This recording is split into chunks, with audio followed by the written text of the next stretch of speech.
Fabiola, junto con la SEM, con la Sociedad de Endocrinología y Metabolismo de Córdoba. En esta ocasión, justamente el servicio nuestro es quien va a presentar un caso clínico. El título es Manejo interdisciplinario de un adenoma hipofisario de alto grado de recidiva. Lo va a presentar Mauro Pautaso, que es médico de planta del servicio.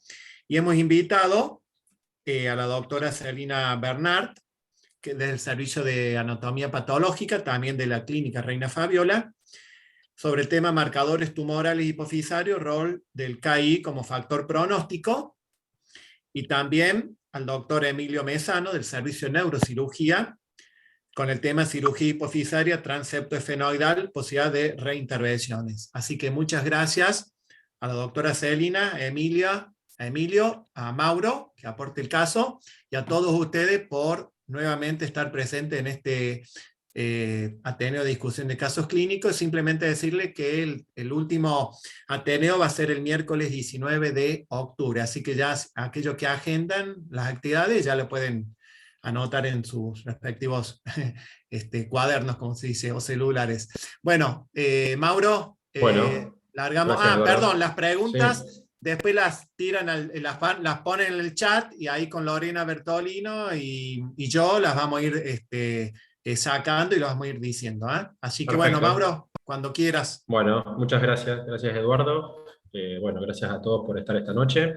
La idea, bueno, fue un poco acercar un caso y a través de ese caso poder tener también opinión de colegas que han participado en el mismo y, bueno, poder llegarles a algunos interrogantes, cosas que se nos plantean habitualmente y que, más allá de lo que es la discusión endocrina del caso, es poder tener también la visión desde otras especialidades, como es este caso la anatomía patológica y la neurocirugía.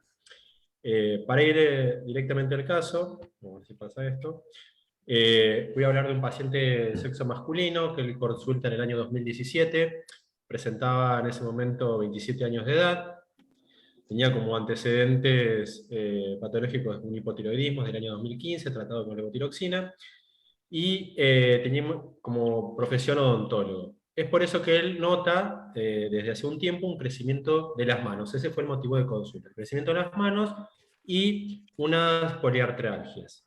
Ese crecimiento acro, o sea, lo va notando en una evolución de aproximadamente 2 años, y bueno, como ya también la familia le notaba ciertos cambios fisonómicos, es que el paciente empieza con estas consultas. Como le decía, además de ese crecimiento, presentaba una poliartralgia, y como pueden ver en el momento de la consulta, el paciente tenía lo que era más llamativo y más notorio, estos edemas en los dedos.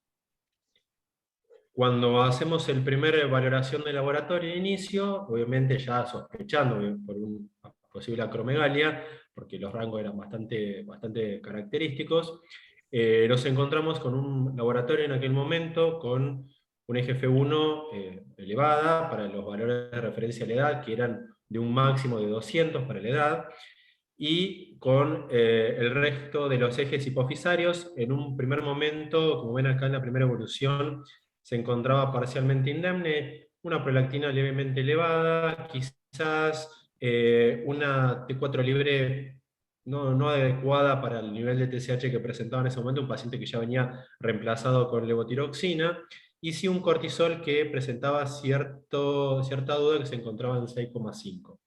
Ya en el proceso de encarar al paciente para la cirugía y habiendo reconfirmado los valores de IGF-1 y la GH, se considera también, se evalúa y se diagnostica la presencia también de una insuficiencia adrenal, por lo cual, bueno, ya vamos a ver cómo se procedió. En ese momento, el paciente presentaba en aquel año, en 2017, una imagen hipofisaria, una señal sólida, heterogénea, con un discreto refuerzo irregular posgadolinio de 22 milímetros, o sea, un macroadenoma que comprometía la adenohipófisis, y que tenía la particularidad que se extendía hacia la cisterna supracelular, con compresión y efecto de masa sobre el quiasma óptico, sobre el tallo pituitario, el cual se desviaba hacia la izquierda. El paciente, obviamente, es derivado del servicio de cirugía, yo en esto no me voy a explayar demasiado.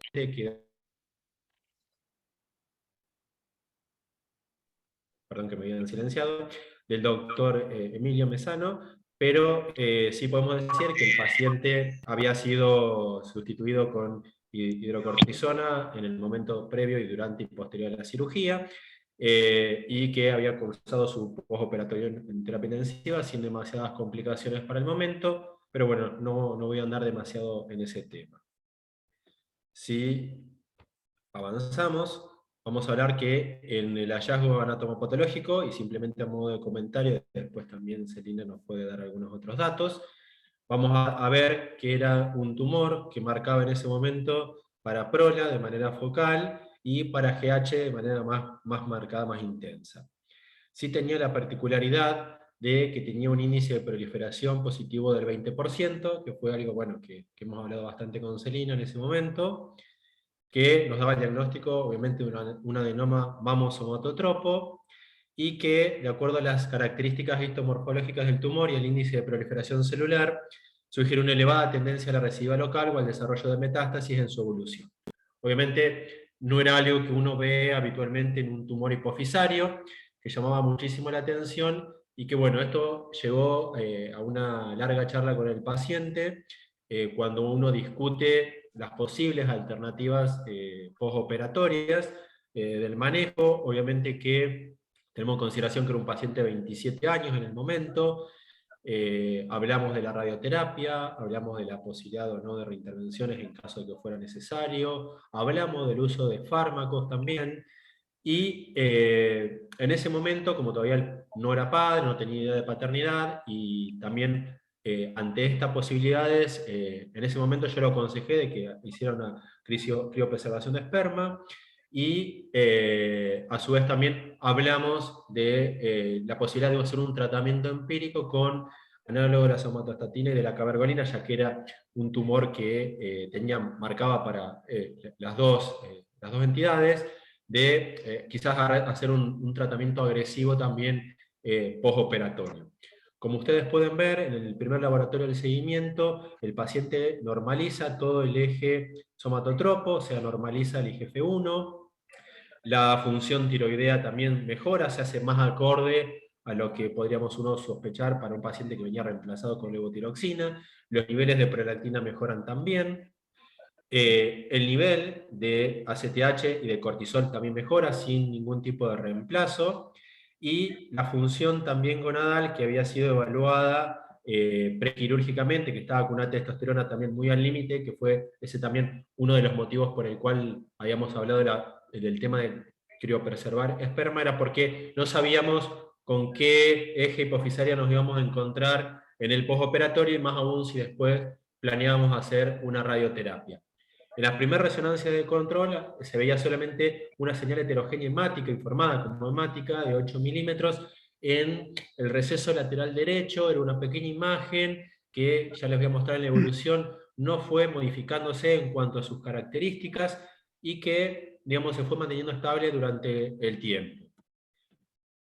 Como les decía, habíamos consensuado con el paciente hacer un tratamiento agresivo, o sea, se le indicó el análogo de la somatostatina, se le indicó la cabergolina, pese a haber manejado, digamos, un resultado postoperatorio bastante bueno.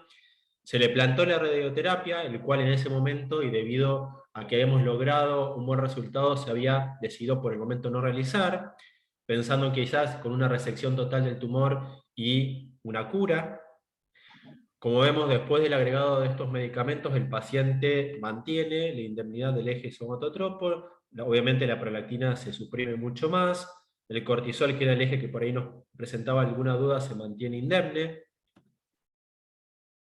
Al año 2019, los controles subsiguientes, ya haciendo una reevaluación del cuadro, es decir, suspendiendo el análogo de la somatostatina y la cabergolina, ya que dijimos, bueno, vamos a ver si había criterio de cura o no, con esta persistencia, esta imagen de señal hemática, que todavía no podíamos considerar como un remanente, por lo que informaban los imagenólogos, que incluso había reducido el tamaño a 6 milímetros, manteniendo ya sin ningún tipo de medicación un eje somatotropo conservado, una función tiroidea normal, una prolactina que se mantenía baja pero normal, un eje de suprarrenal conservado, y también unos niveles de testosterona dentro de un rango normal también para el paciente.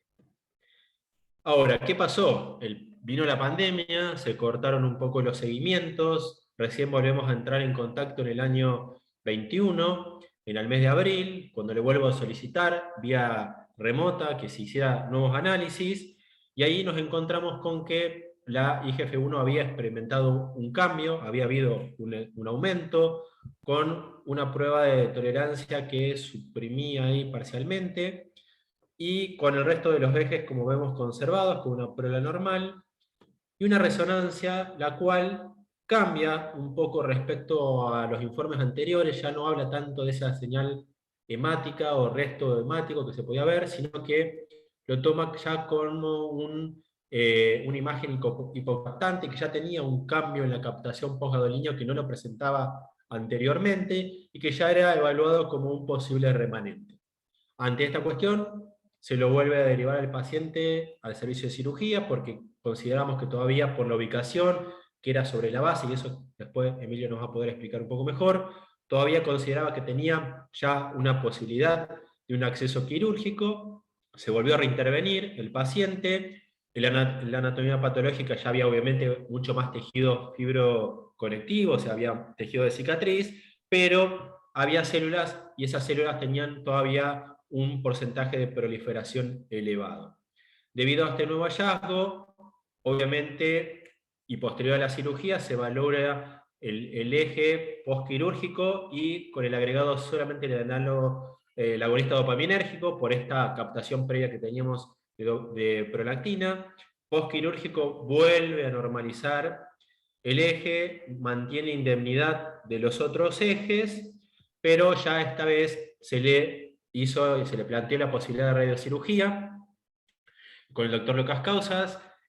Hablamos también el caso, discutimos sobre ese receso lateral que se veía todavía como un punto de conflicto, y entonces se decidió hacer una dosis alta en una sola aplicación de radiocirugía estereotáxica, la cual se realizó sobre la base y sobre el lecho posible remanente hipofisario, manteniendo una distancia considerable con el quiasma óptico, o sea, garantizando la preservación del mismo, y bueno, con un paciente que en este momento se encuentra en seguimiento sin ningún tipo de clínica, y con, bueno, como veíamos, previo a la radiocirugía, indemnidad de los ejes, y es donde se encuentra actualmente. Así que bueno, esto sería lo que es la introducción al caso clínico, para darle lugar a mis colegas. Yo no sé si en este momento hay alguna consulta, hay algo particular que alguien quiera saber.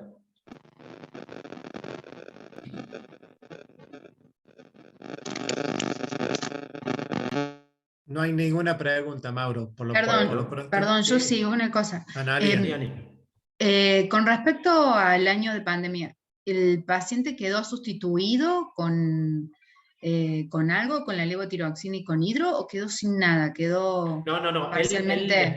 después de la cirugía, el que mantuvo indemnidad del eje suprarrenal, esos fueron todos sin tratamiento. O sea, todos esos cortisoles que vos ven son sin medicación, y la levotiroxina es la que él ya venía tomando de antes, no necesitó ningún tipo de ajuste de dosis, y con lo único que él estaba sustituido era con la levotiroxina. Mauro, y en Perfecto. cuanto a sintomatología Ninguna. de él. Ninguna. No Ninguna. presentó ningún cambio en su... ni siquiera en el 2021, fue simplemente que él se pone en contacto para hacer la rutina del seguimiento, porque yo le expliqué que no nos íbamos a quedar nunca tranquilos por el CAI tan elevado que tenía, o sea que más teniendo esa imagen que todavía nunca dejó de despertar sospechas. Y bueno, fue simplemente el hallazgo de esta primera elevación del IGF-1 lo que ya nos llevó a tomar la determinación de avanzar con todo, y volver a la reintervención, y ya apelar a la radioterapia para erradicar cualquier posible remanente. Gracias, Mauro. Eso fue bajo tratamiento, Mauro, ¿no? O sea, él no suspendió la medicación. No, él, vos decís la análoga de la somatostatina. Sí, y la cabergolina que le venías dando. No, él en el año 2018 lo suspendimos, en el 2019. Este análisis del 2019 es sin ningún tipo de tratamiento ya, y él de ahí es cuando se corta, porque al no poder hacer el seguimiento de ese año posterior, el seguimiento y el control ya es sin ningún tipo de tratamiento. El único reemplazo que él tenía era la levotiroxina. Bien. Mauro, y Sí, ahora de post-radioterapia, ¿cómo está la función sí. hormonal?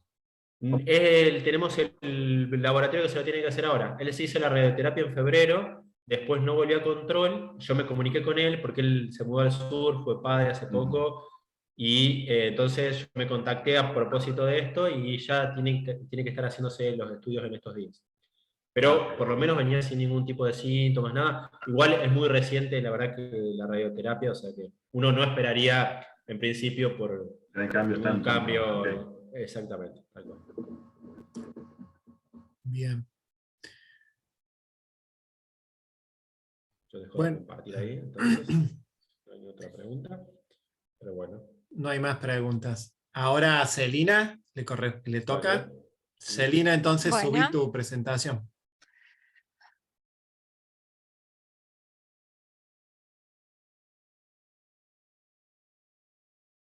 ¿la pueden ver bien? Sí, Celina, se ve bien. Perfecto. Bueno, entonces en la primera parte vamos a ver fotos de la microscopía de lo que hemos estado hablando y después una breve actualización bibliográfica en lo que es los últimos cambios que hubo en relación a estos tumores, la nomenclatura y los factores de pronóstico. Esto es la primera cirugía. La lesión es un tumor que está constituido por células acidófilas.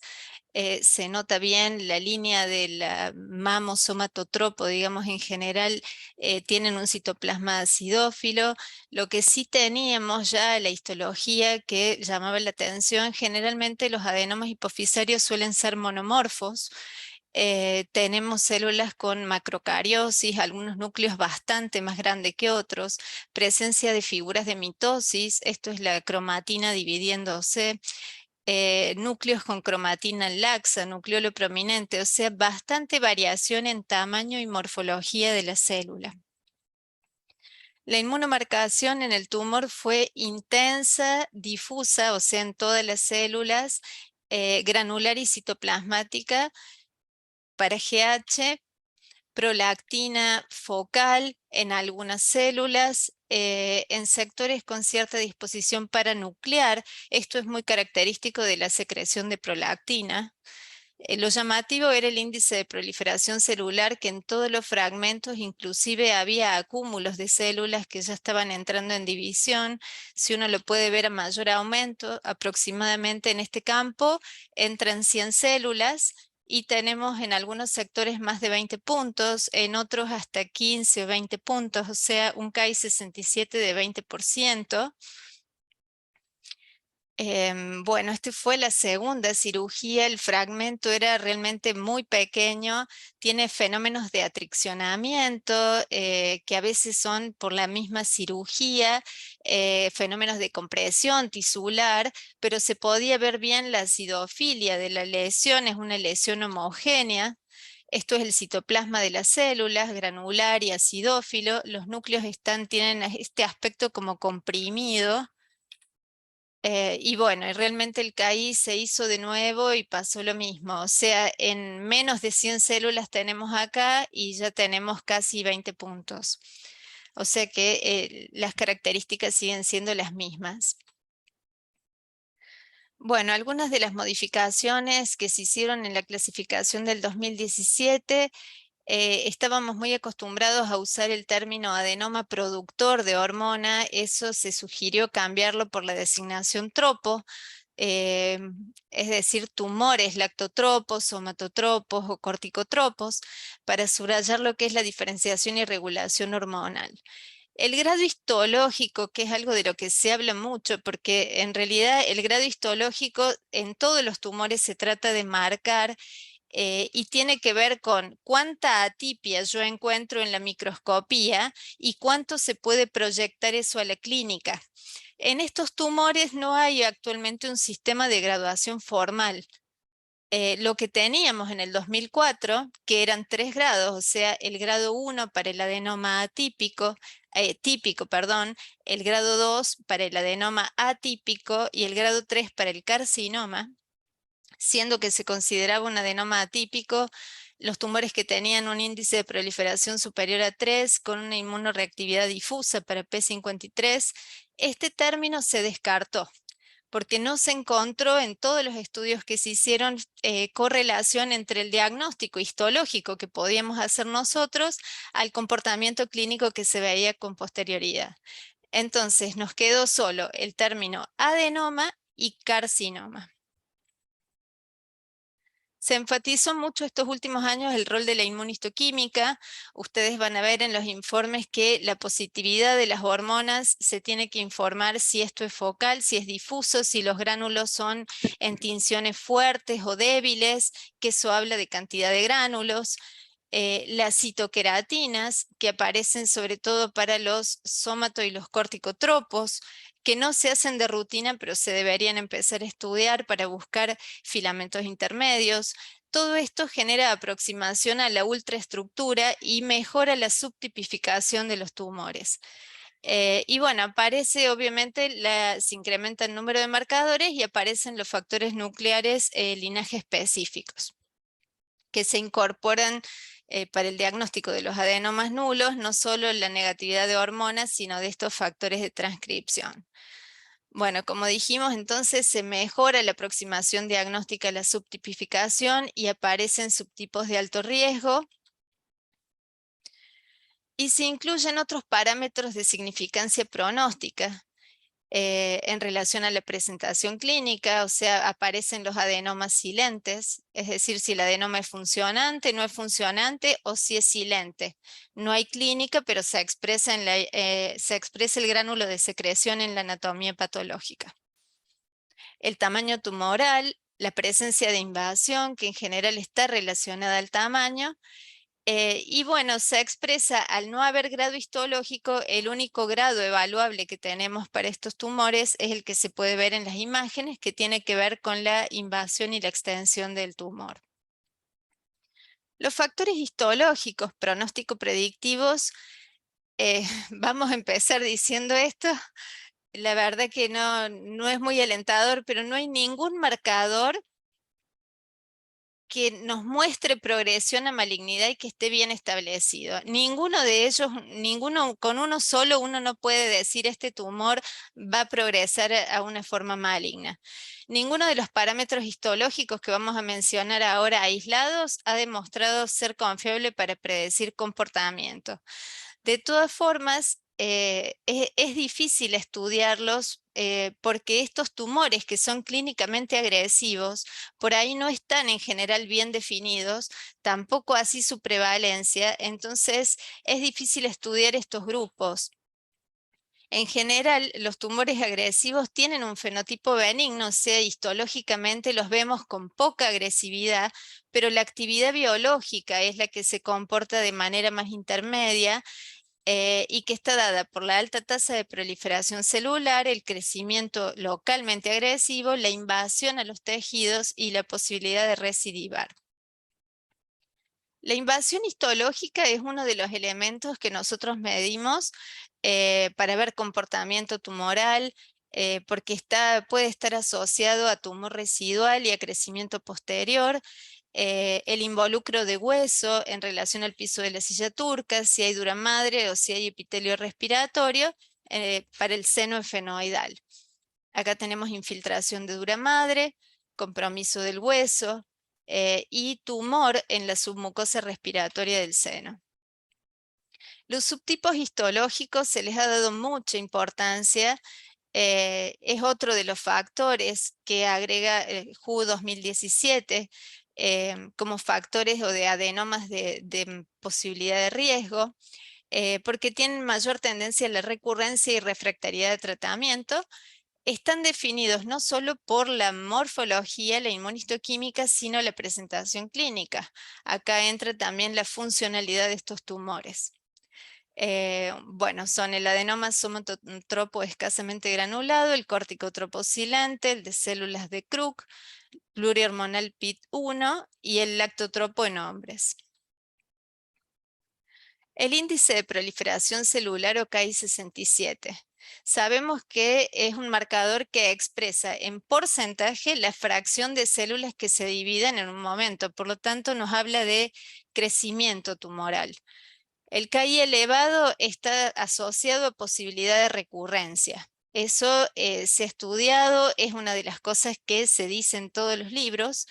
De todas formas, como factor aislado, no siempre se correlaciona con comportamiento. O sea, se sabe que tiene posibilidad de recurrencia, pero no con comportamiento clínico agresivo. Por otro lado, hay algunas discordancias porque hemos visto que en macroadenomas no siempre tiene relación con el tumor. O sea, hay tumores grandes, invasivos, pero que no son proliferativos. La correlación más fuerte que tiene el Ki-67 está asociada al crecimiento invasivo en las imágenes, y eso sí tiene valor pronóstico, y es un poco lo que vamos a ver en la clasificación en grados de Trilas. En la época, en el contexto de WHO 2004, cuando teníamos la posibilidad de poner adenoma atípico, se estudió mucho el Ki-67 en los adenomas, sobre todo los adenomas que ya tenían diseminación a distancia, y se encontró que más o menos un Ki-67 entre 20 y 30% sugerían ya llamarlo como posible carcinoma in situ hipofisario. Inclusive otros estudios que estudiaron ya pacientes más avanzados en tratamiento sistémico encontraron que el índice de proliferación aumentaba en relación a la probabilidad de diseminación y en relación al número de metástasis. De todas formas, la bibliografía actualizada define a la agresividad tumoral también con otros parámetros que no son solo anatomopatológicos, que incluyen parámetros clínicos y de seguimiento, como crecimiento tumoral rápido, refractariedad al tratamiento o tendencia a la recidiva. Por esto decimos que la evaluación del índice de proliferación se debe analizar en conjunto con otros factores pronósticos. Bueno, el P53 es otro de los marcadores que en alguna época se pidió, no se sabe muy bien cómo tomarlo. En realidad se recomienda no analizarlo de rutina, no hay paralelismo entre la expresión del P53 y la evolución clínica de los tumores. En la clasificación del 2004 se estableció como criterio diagnóstico para el adenoma atípico y tenía que ser una tinción fuerte, difusa en más del 10% de las células, asociado a una actividad proliferativa marcada, o sea, un KI de 3, mayor a 3 y actividad mitótica incrementada. Con todo esto que hemos visto hasta ahora, tipo histológico, tamaño tumoral, la presentación clínica, es decir, si son funcionantes o no, la actividad proliferativa, la invasión, se generó en el 2015 una clasificación integrada clínico-patológica que daba implicancias pronósticas para estos tumores en base a lo que era la actividad proliferativa, o sea, asumiendo un crecimiento tumoral rápido, el recuento mitótico en más de 2 o en 10 campos de gran aumento, el Ki mayor a 3 y el P53 que todavía no está bien estandarizado. El crecimiento invasivo, que puede ser anatomopatológico o por imágenes, y agrega características como obviamente el subtipo histológico, los subtipos de riesgo, la presentación clínica, si son funcionantes o no, y el tamaño tumoral. Bueno, de esta manera se constituyen 3 grados. El grado 3 es el tumor metastásico. Otros biomarcadores tumorales que no están estandarizados, pero también están en estudio, por lo menos en la bibliografía más actualizada, es el estudio de los receptores de somatostatina. El tipo de receptor, son varios los receptores de somatostatina, y el tipo de receptor, el nivel de expresión con el que se expresan en las células, puede predecir respuesta a tratamiento. Sobre todo los adenomas somatotropos y los densamente granulados son los que más receptores de somatostatina tipo 2 tienen y están asociados a una muy buena respuesta. se ha tratado de estandarizar esta medición y se ha visto que la expresión membranosa, circunferencial y difusa para el receptor 2 está muy asociado a la buena respuesta al tratamiento con análogos de somatostatina de primera generación. Y bueno, lo que se está buscando es tratar de estandarizar para ver cómo se puede hacer una medición más de rutina. El receptor de estrógeno es otro factor pronóstico que se está estudiando. En los adenomas lactotropos en hombres se ha visto que, recordemos que el receptor de estrógeno es un marcador nuclear, un receptor nuclear o un factor dentro de transcripción de estos linajes específicos y se asocia a la diferenciación lactotropa.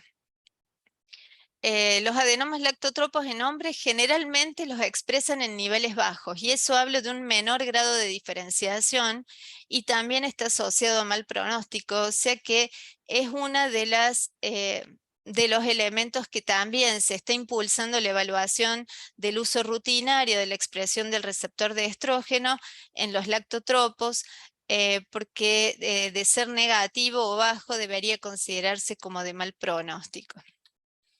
Bueno, y el receptor dopamina D2 también se ha estudiado, así como asociado a los lactotropos, muestra una buena respuesta a los agonistas de dopamina. Se ha visto también que este receptor está ampliamente expresado en adenomas corticotropos, hasta 60%, sobre todo los silentes son los que se han estudiado, como para ver evaluar otras opciones terapéuticas por ahí más individualizadas. Bueno, en relación a lo que hemos expuesto, se ve que el término adenoma no refleja correctamente el espectro del comportamiento clínico que tienen estos tumores. Así que la bibliografía actualizada del 2021 ya proponen el término de PITNET o tumor neuroendocrino pituitario, porque adenoma refleja o da la sensación de que es una lesión benigna y en realidad hay lesiones de comportamiento intermedio. La quinta edición de lo que sería la WHO de sistema nervioso, este año sale la de endocrino, pero ya tenemos la de nervioso y algo nos mostró sobre tumores neuroendocrinos de hipófisis, así como bibliografía que ya muestra lo que viene en la de endocrino de 22. Ya los definen como PITNETs, tumores neuroendocrinos adenohipofisarios bien diferenciados. La subtipificación ahora está basada primero en linaje, después tipo celular que reproduce con las características de morfología e inmunistoquímica.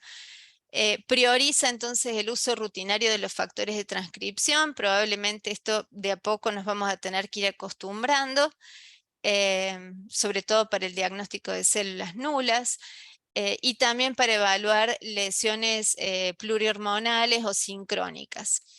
Y bueno, suprime lo que sería el término carcinoma hipofisario por el término PITNET metastásico.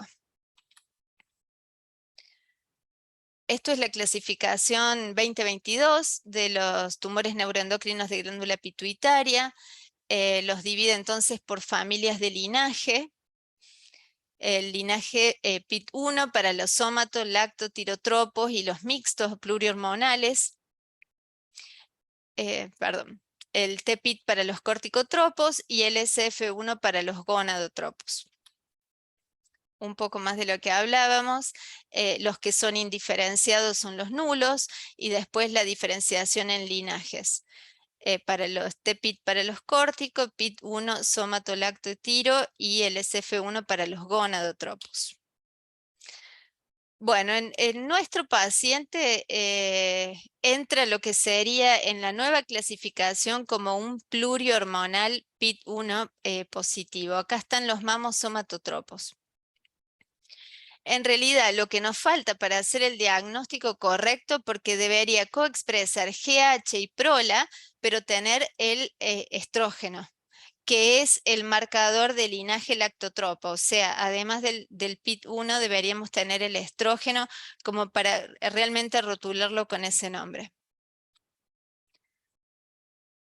Bueno, volviendo un poco a los criterios diagnósticos de estos tumores, además de la histología, de que es un tumor neuroendocrino de bajo grado, en la glándula pituitaria anterior, hay que hacer la inmunoreactividad para hormonas y/o todavía da la posibilidad de no usar los factores de transcripción. Impulsa el uso de las citoqueratinas, en particular para los somato y los corticotropos, y el KI67. En la nueva clasificación ya no se usa la medición de rutina del P53. Como conclusión, entonces, hay insuficiente correlación entre los criterios histomorfológicos de atipia y pronóstico o comportamiento tumoral. No tenemos actualmente un sistema de graduación formal para agresividad biológica, o sea, no tenemos grados tumorales, y ningún factor aislado puede predecir comportamiento agresivo. Si se introduce en esta WHO 2021, por lo menos del sistema nervioso, un nuevo principio para definir a los adenomas agresivos, que es una estratificación de riesgo basada en combinación de parámetros. O sea, la histomorfología, viendo si hay atipia, la actividad proliferativa, el conteo mitótico, el tipo histológico, si hay algún subtipo de riesgo, el tamaño tumoral, la invasividad y los parámetros clínicos de seguimiento. Eso sería todo. Bueno, y muy lindo, muy instructivo, Celina. Hay dos preguntas. Analia, la pregunta de Analia es: ¿qué nivel de KI es sugestivo de mayor recidiva? Bueno, o sea, el KI, si vos lees la bibliografía, es hasta el 3. Pero nosotros, en general, o sea, muchas veces sabemos poner 4 o 5%, no le ponemos nota con tendencia a la recidiva. Es como que el 4, el 5, depende también de otros factores. Si vos no ves un recuento mitótico elevado porque no encontrás una sola mitosis, el KI está en 4 y bueno, yo te diría, nosotros con un KI de 6 para arriba le ponemos la nota que tiene tendencia a la recidiva seguro. Bien, bien, perfecto. Sí, Y, porque en sí, general nos pasa, perdón, pero en general nos pasa que son muy pocos los adenomas que tienen un KI menor a 3, o sea, que tengan 2, la mayoría tienen 3 o más. Hemos visto muy pocos adenomas con un KI de 2, así que por ahí uno va estirando un poquito más. em, ¿Y así tan alto, bien, de 20? No, y así nosotros, vos viste lo que le pusimos, posibilidad, en realidad, en el 2013, 2014, con un KI de 20 se sugería carcinoma in situ, o sea que, Claro, bueno, hoy no lo podemos hoy no, decir solo con tal un cual. KI, hay que verlo todo en el contexto, pero la verdad que es un índice de proliferación elevado. Y además la citomorfología también nos asustó, tenía algunas células pleomórficas, o sea, tiene otras cosas histológicas que también en ese momento asustaron y por eso fue que se puso esa nota. em, bien. Acá hay otra, Celina, de Florencia Rivelli. ¿Lo mismo ocurre con el KI en los microadenomas? Es la pregunta. Sí, los microadenomas, tenemos microadenomas con KI hasta de 10. Hay tumores, sobre todo los somatotropos o los corticotropos suelen tener índices de proliferaciones elevados y a veces son lesiones muy chiquitas. Eh, o sea, el corte está bien, uno usa el corte de 3. Ahora, un microadenoma de un Cushing con un 10% es altísimo, le ponemos tendencia a la recidiva. Tal vez 6 también. Bien, perfecto. Sí. Gracias. Bueno, no sé si hay alguna otra pregunta, si no, le damos lugar a Emilio, a su presentación.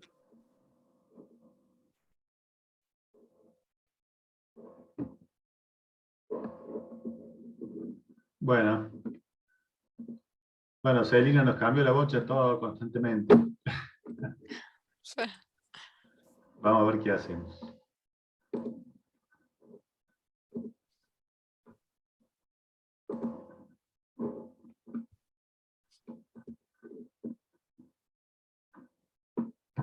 Ahí se ve la pantalla.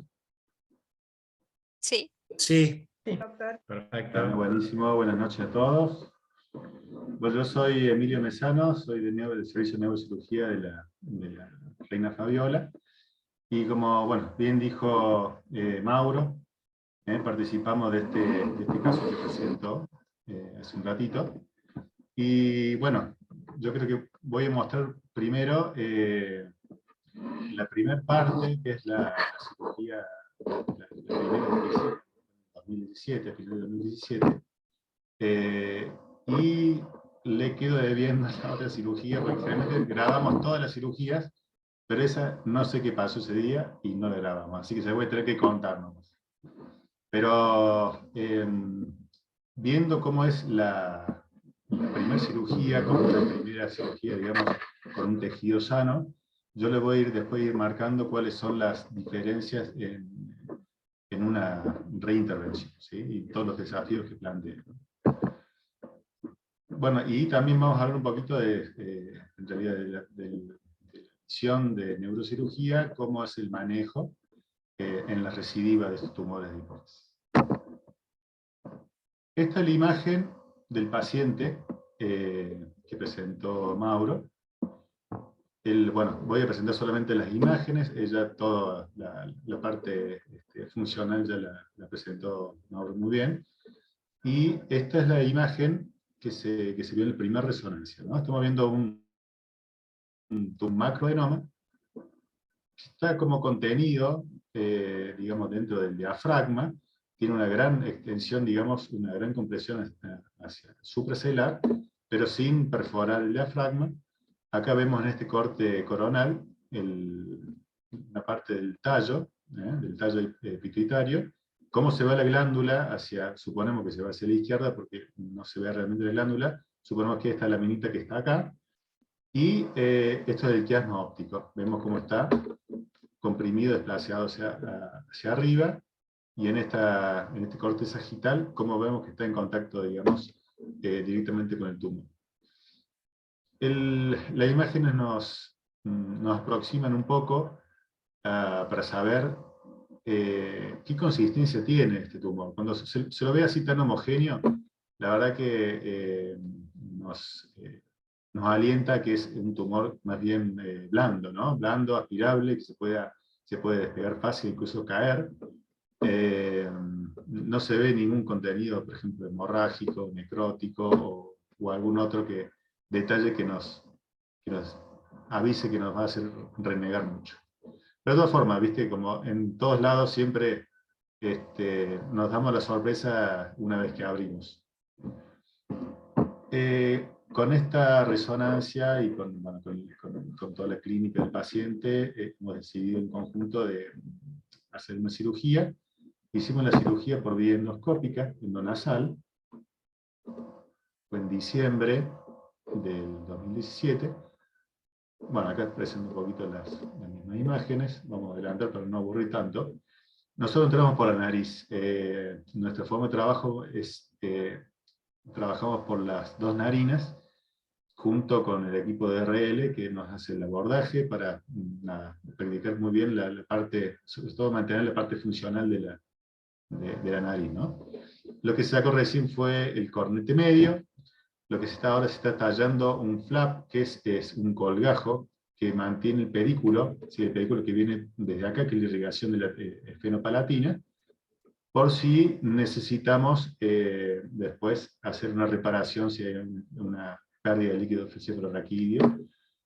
Bueno, acá sacamos lo que es la quilla del esfenoides y ahora estamos haciendo la esfenoidectomía, ¿sí? Que es la parte que nos va a dar el margen para entrar dentro del seno esfenoidal y trabajar más tranquilo con nuestros instrumentos.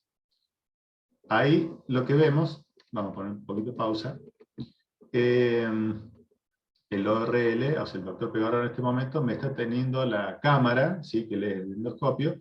Yo estoy trabajando con mis dos instrumentos, que es la aspiración y una espátula. Lo que vemos acá, este es el piso de la silla turca, ¿sí? lo que se ve acá es anterior y superior. Acá estarían los senos cavernosos, la carótida de un lado y de otro, y este es el receso óptico carotídeo del lado derecho del paciente, y acá es medio escondido el lado izquierdo del paciente. Vemos que el piso de la silla turca es casi como un papel. Nosotros, más con esa espatulita nosotros lo levantamos, incluso hacemos pequeñas fracturas. Incluso acá, en esta partecita, ya vemos que está completamente horadado. Además, ya se asoma una parte del tubo. Entonces eso facilita un poco el abordaje hacia adentro de la silla. Ahí estamos sacando lo que queda de la lámina de la silla turca. Lo que estamos haciendo ahora es coagulando la dura madre, ¿sí? La estamos coagulando para, bueno, porque generalmente está bastante bien irrigada o puede haber una conexión entre los senos. Ahí con un bisturí vamos a abrir la fina hoja, porque ya por el mismo tumor eso hace que se adelgace bastante.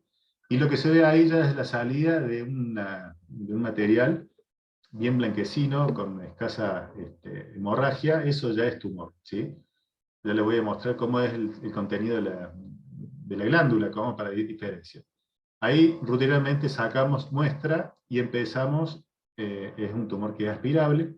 Se empieza siempre en la parte inferior, porque por la posición del paciente y por la presión intracraniana siempre va a tender a bajar todo el contenido. Entonces siempre se empieza desde abajo, desde el piso de la silla, para que al último, o sea, al piso, después a los laterales, para que al último sacar lo que está en la porción superior. Ahí ya nosotros palpamos con los instrumentos todo lo que es el reborde de la silla, incluso la parte posterior de la silla, los crinoides, y son maniobras delicadas que se va haciendo, porque fíjese la consistencia del tumor, es muy blandito. Si uno quisiera lo puede aspirar completamente. Siempre tratamos de sacar la mayor muestra posible para que no rinden tanto los patólogos.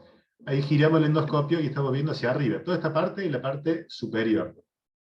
Ya lo sacamos, esto es lo que se ve es el diafragma, la aracnoide está indemne, eso si yo perforo ahí con un instrumento ya viene el líquido cefalorraquídeo.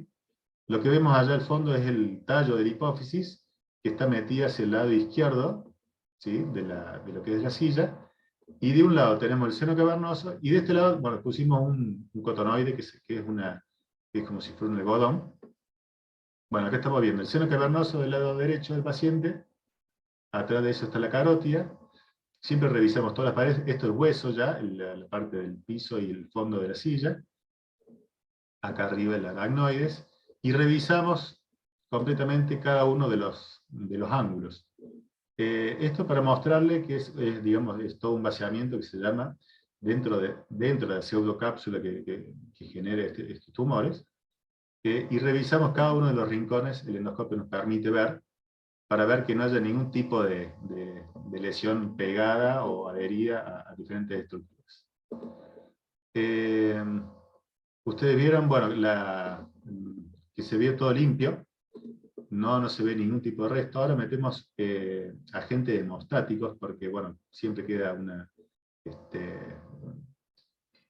babeo, digamos, de sangre, de vasos venosos muy chiquititos. Ahí vamos a entrar de nuevo con endoscopio para revisar bien. ¿Sí? La glándula está hecha una laminita del lado izquierdo, no se la puede ver y no se la toca porque no tiene sentido. Y lo que colocamos ahí son hemostáticos, es como si fuera una pequeña esponjita que absorbe la sangre y genera un tapón, ¿sí? Para que no haya un sangrado en el lecho quirúrgico, ¿no? Eso después es lo que bueno, es una cuestión técnica, ¿no? Pero si eso por ahí en las resonancias posteriores es lo que se ven o informan como restos hemáticos o material hemostático, ¿sí? Eso a veces confunde, pero bueno, uno cuando hace resonancia sucesiva, siempre si es estos restos que nosotros dejamos, siempre tiende que ir a reabsorbiéndose. En cambio, si es un resto tumoral, bueno, siempre va a tender a aumentar el tamaño, ¿no? Es más o menos lo que se vio en este paciente. Ahora lo que hacemos es colocar, es un injerto libre de mucosa. Esta mucosa la sacamos del cornete, como no hubo ningún tipo de fístula o fisura del aracnoides, no hizo falta colocar un colgajo pediculado, o sea, con irrigación propia. Se mantiene ese colgajo libre con este mismo material, y después se hace todo un taponaje para mantener, para mantener todas las estructuras que dejamos para el reparo. Bueno, esta es la imagen que nos contó Mauro, que se hizo a los 3 meses de la cirugía. Rutinariamente hacemos a los 3 meses la primera imagen, que nos sirva como reparo. Vemos en este corte coronal cómo el quiasma óptico está perfecto, ya volvió a su misma posición. El tallo pituitario está bien centrado, bien en el medio, volvió a la normalidad. Y vemos esta imagen, que es la que informa como resto hemático. ¿Sí? Bueno, como todos saben, la sangre, a medida que se va metabolizando, en resonancia va cambiando constantemente, entonces es muy difícil decir que en realidad. Entonces son más bien sospechas, y como les dije anteriormente, hay que ir viendo control por control, ¿no? Acá lo vimos en el corte sagital. Vemos cómo está la silla. Esto que se ve acá es el colgajo que nosotros pusimos. Vemos cómo ya todo cayó, el quiasma está libre.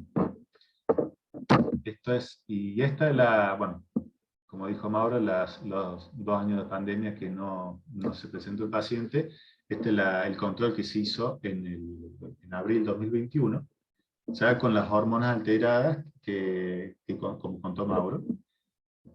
Y lo que se ve es acá, en esta partecita, si ustedes se acuerdan en la imagen anterior, es algo que estaba más como centro, lateral, y ahora está esta partecita más chiquitita, bien pegado al seno cavernoso del lado derecho. Esta hipointensidad y más los cambios a nivel de las hormonas nos hicieron sospechar, bueno, de esa recidiva, y obviamente por el factor, por el Ki-67 tan alto que nos mantenía alerta todo este tiempo. Después de esta resonancia, ahí cuando nos planteamos junto con Mauro y con el resto de los servicios, bueno, para decidir entrar. Si uno ve esta imagen, ve que el abordaje lo tiene ya hecho. Uno sospecha que, bueno, que debe ser incluso más fácil. Pero cuando nosotros entramos en esta parte, lo primero que vemos es la cicatriz del colgajo que nosotros dejamos, más la cicatriz del hemostático, que eso es una capa bastante gruesa, y eso la verdad que nos distorsiona muchísimo lo que es la diferenciación entre la glándula y tejido cicatrizal, porque tiene la misma coloración. Cuando nosotros abrimos, ya por sabiendo que está bien en la parte lateral de la silla, abrimos solamente en esa parte, y ahí es cuando vimos el material, digamos, de tumor, después de entrar casi 2-3 milímetros de tejido cicatrizal, casi a ciegas, ¿no? Entonces no es muy feliz el tema de la reintervención o la recirugía en estos tumores tan chiquititos, ¿no? Pero bueno, se pudo sacar dentro, como repito, casi pensando en la imagen de resonancia y no lo que se ve realmente, porque está bastante distorsionado. Ahora vamos a hablar un poquito de volviendo antes de decir cuáles son los desafíos de una reintervención, una recirugía. Vamos a volver un poquito atrás para ver cuáles son los objetivos de una cirugía, de una primera cirugía endoscópica en el tumor de hipófisis. Bueno, primero es resecar la mayor cantidad de tumor, obviamente obtener muestra, mejorar los síntomas del paciente. Mejorar los síntomas habla también de mejorar la función, digamos, endocrinológica, si es algún secretante, ¿no? Y también el objetivo es no olvidarnos nunca que es preservar las funciones, tanto neurológicas como endocrinas y respiratorias, ¿no? Para ir a este ítem, ¿no?, que nos permite, o cómo hacer para resecar la mayor cantidad de tumor. nos encontramos con varias dificultades. Muchas de ellas, aquí están, ¿sí? Primero la consistencia del tumor. ¿Sí? Como le dije, hay tumores que son blandos, hay tumores duros, hay tumores mixtos. Fíjense esta resonancia, como ya vemos dos densidades completamente diferentes, una parte líquida, otra parte bien densa. Eso nos habla y nos puede prever un poco de a ver cuánto tumor vamos a poder sacar. También el tamaño del tumor, ¿sí? No es lo mismo hacer un tamaño pequeño, un microadenoma o un tumor intracelular que un tumor con una extensión muy grande supracelular o una invasión a otras estructuras como el seno cavernoso, cisternas supracelular o incluso el clivus. Y otros detalles que son por ahí más relativos, una es la anatomía, depende si tiene un seno esfenoidal que está neumatizado o no, la vascularización que tenga, y bueno, siempre hay dificultades técnicas que pasan que por ahí no se pueden prever. Dentro de la resección quirúrgica, para ver un poco los grados que nosotros hablamos, porque bueno, uno habla por ahí resección parcial, subtotal, y uno por ahí no se sabe mucho las diferencias. Nosotros hablamos que una resección parcial es menos del 50%, siempre obviamente es algo muy subjetivo, ¿no? Porque uno lo que ve en cirugía es lo que más o menos sabe con la experiencia y subjetivamente lo va aprendiendo, ¿no? Por ejemplo, en la cirugía que les mostré, nosotros digamos que sacamos el 100%, porque realmente revisamos cada uno de los rincones y no se vio más el tumor. Después, resección subtotal se habla entre un 50 y 80%, una resección casi total entre el 80 y el 99%, y hablamos de una resección total, o gross total resection, es cuando uno habla del 100% de resección quirúrgica. Esto es lo que tenemos que apuntar siempre, ¿no? Acá un poco de algunos ejemplos de cirugías, en realidad, de control de postoperatorios. Por ejemplo, en esta paciente, esta ya fue operada por vía transcranial hace mucho tiempo, fue una recidiva, pero bueno, es una reintervención que nosotros hicimos por endonasal, era virgen en realidad por vía endonasal, pero vemos que tenía ya una pequeña invasión del seno cavernoso, pero con el quiasma apretado. Entonces la resección que le hicimos fue entre subtotal, le liberamos todo el quiasma, pero esa parte que está bastante adherida, y aparte, al tener la cicatriz por la vía transcraneal, uno no se mete porque está todo distorsionado, y bueno, el riesgo de lesionar tanto arterias como nervios es grande. Entonces ese resto se deja. Después, otro tumor con gran componente supracelular que se puede sacar todo, fíjense, es esta parte, igual, en la parte del seno cavernoso queda un pequeño restito, pero en la parte axial se ve una excelente resección. O tumores como esto, por ejemplo, ¿no? Con un ojo alto, se ve que está envuelta toda la carótida, y bueno, efectivamente, nosotros hacemos toda la resección, dejando esta partecita que se ve que la verdad que es un resto bastante chiquitito, la verdad que fue bastante bien esta cirugía. Acá se ve en el corte axial cómo se ve la carótida, del lado del seno cavernoso, del lado izquierdo, y acá se ve el pequeño resto que lo dejamos pegado, ¿sí? Adrede, para no agregarle morbilidad al paciente. Y esto es un corte ya más medial, en el sagital, para ver cómo se ve la liberación del quiasma y el tallo. Cuando hablamos de recurrencia, ¿sí? La literatura en general nos habla de la recurrencia, se lo subdivide, digamos, cuando uno hace una gross total resection, o sea, con una resección total. Es muy variable, o sea, va entre el 7 y el 33% según la literatura, porque también es muy variable todos los artículos y todos los estudios que hablan al respecto. Y hay diferentes técnicas también, porque se incluyen todas las técnicas que se usaban antes, ya sea transcraneal o sublabial, microscópica, endoscópica, bueno, es todo un mix. También acá, bueno, hace una pequeña diferenciación de acuerdo al tumor, si es secretante somatotropo o corticotropo, o no funcionan. Generalmente los no funcionantes son los más tendencia a recurrir.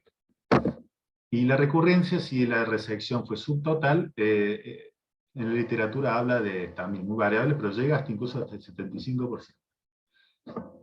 Viendo estudios más nuevos, hay uno que está en la Universidad de Cornell en Nueva York, que está interesante porque, bueno, habla de los últimos 15 años, pero en esa misma institución, ya con el mismo cirujano operando, o sea, ya hay menos variables, y utilizando solamente dos técnicas, que son, al principio usaba la técnica endonasal microscópica, y después viró a la técnica endoscópica.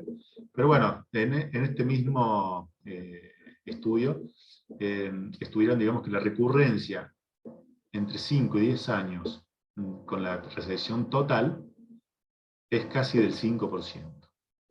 Y la subtotal, una recurrencia entre 5 y 10 años que va del 20 al 25% aproximadamente. De los cuales ese 25%, el 90% ¿qué conducta tomaron? Fue a observación, y el 10% solamente fueron a terapia radiante. ¿Qué conclusiones saca? Es que en este estudio, ¿no? Que no todos los tumores remanentes se deben tratar, es que ya que solo el 25% aproximadamente progresan. Que el KI67 mayor al 5% presenta mayor riesgo de recurrencia, este es el modelo que hablaba Serina, que concuerdo totalmente, y obviamente los altos, el mayor lateralidad o invasión al seno cavernoso, también mayor índice de recurrencia. Para la reoperación se plantean varios desafíos. Como les dije antes, hay mucho tejido cicatrizal, se distorsiona mucho la anatomía, tanto en la parte del cierre, el flap nasoseptal, es como se puede usar una sola vez, es muy difícil mantenerlo, se puede hacer del otro lado también, o sea, hay que hacer todo un estudio, e incluso improvisar para ver cómo se puede reparar. Después para el cierre, ¿no? La invasión paracelular en las reintervenciones. Generalmente, si hay una reintervención o un recrecimiento, es porque la resección subtotal puede ser debido a eso, como los casos que le presenté, que han dejado resto de tumor en la región paracelular. Si antes no lo pudiste sacar, digamos, es raro que lo puedas sacar ahora, con todo esto distorsionado, o bueno, sin plantearle mayor riesgo al paciente, ¿no? Y generalmente son tumores grandes, con compresión de vía óptica, o son secretantes. Bueno, a diferencia del que vimos en el caso de hoy, que presentó Mauro, es que nada, era mínimo. Y dentro, bueno, de las armas o puntos a tener en cuenta en cuanto a la técnica biológica, hay que ampliar muy bien el abordaje, cosa de tener márgenes que son anatómicamente sanos, extenderse bien hacia las lesiones cavernosas, el tuberculum celular, que es la parte más superior, y también contar con diferentes armas, que es como la neuronavegación, que es para poder, si no identificas la anatomía visualmente, ya con la neuronavegación tenés, es como un GPS que te puede aproximar a los elementos, y el Doppler para, bueno, sobre todo para ver elementos vasculares. Como conclusiones, bueno, las técnicas actuales, sobre todo las endoscópicas, con todo ese argumentario que dije, el riesgo de falla o recurrencia es menor que hace 10, 15 o 20 años atrás.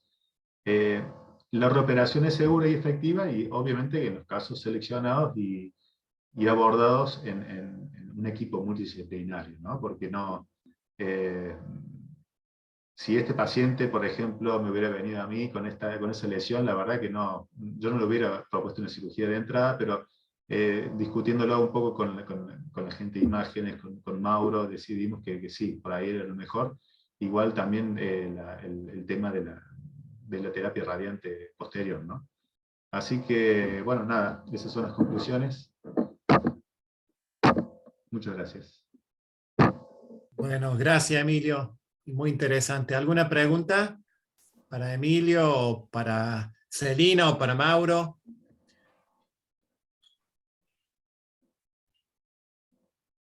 Mauro, Primero gracias a Emilio que se animó a operar ese último remanente que no se sabía, era como con ese jefe 1 y tan apenita elevada, y decir, bueno, para mí hay que operar, y yo le digo, Emilio, todo suyo. Bueno, era entrar a ciegas, y vos sabés que no, por suerte, y no, porque bueno, no tenemos experiencia en reoperaciones, pero por suerte no tenemos experiencia en reoperaciones. Este es el primer caso de reoperar nuestro, así que bueno, veremos, vamos aprendiendo. es todo un desafío, como vos pusiste la reoperación, todos los inconvenientes o cuidados que hay que tener. Sí, no, tal cual. Aparte es algo que hay que hacer muy... Uno se va a dar cuenta, hay muchas cosas que no se pueden, se va viendo en la marcha. Así que, nada, hay que Bien. improvisar a veces. Mauro, ¿cómo sigue ahora el paciente, la evolución? ¿Cuáles son los pasos a seguir? Bueno, hizo la radioterapia, como les comentaba, porque yo creo que en este momento, y en base al CAI tan elevado que tiene el paciente, si bien en un primer momento fuimos como siendo un poco agresivos, pero a su vez como que me quedó siempre el tema de la radioterapia, en ese primer momento no, como lo hemos charlado alguna vez con Celina, de comentarle, decirle, bueno, viene manteniéndose bastante bien, que uno puede pensar que en la primera cirugía puede haber sido completa y que sacó todo, y que decir, bueno, más allá, como decía, no tengo un KIT de alto, no quiere decir que sí o sí hubiera tenido que tener una recidiva y que hubiera tenido que tener vuelta a tumor. Apelando a eso, uno por ahí fue un poco más cauto al principio, después, bueno, ya cuando teníamos una recidiva y sabiendo que ya se nos agotaban las posibilidades terapéuticas, es decir, que demasiado que hubo una reintervención que pudo sacar algo de resto tumoral, es como que teníamos que ya ahí garantizar con la radioterapia y aprovechando que el paciente no está clínicamente comprometido, no tiene IGF-1 elevadas, está usando solamente los agotados dopaminérgicos, que creo que no se le niega a nadie. Creo que me parece que nos da tiempo a seguir controlándolo, y saber que existe todavía terapéuticas en caso de que aumentara el IGF-1, tenemos fármacos para utilizar. Entonces él ahora tiene que hacerse resonancia de control, ahora se tiene que hacer también un perfil de laboratorio, mientras más indemnidad de los ejes, mientras esté bien, bueno, iremos controlando. Bien. Bueno, muy interesante. La verdad que muchas felicitaciones. Inclusive me han mandado por privado y lo quiero extender a todos. Emilio, Mauro, Celina y a todos los que han participado. Y bueno, la verdad que son casos muy interesantes donde hay una interdisciplina entre, en este caso, la clínica endocrinológica, imágenes y anatomía patológica, y la terapia radiante también. Así que bueno, estos son los espacios que tenemos que cuidar y seguir interactuando, ¿eh? Así que bueno, si no hay más preguntas, felicitaciones a todos, muchas gracias y los esperamos el 19 de octubre en el tercer Ateneo, bueno, 5 Fabiola. Así que gracias a todos. Muchas gracias. Bien. Gracias. Gracias. Gracias. Hasta luego. Buenas noches. Hasta luego. Chao, buenas noches. Chau, chau.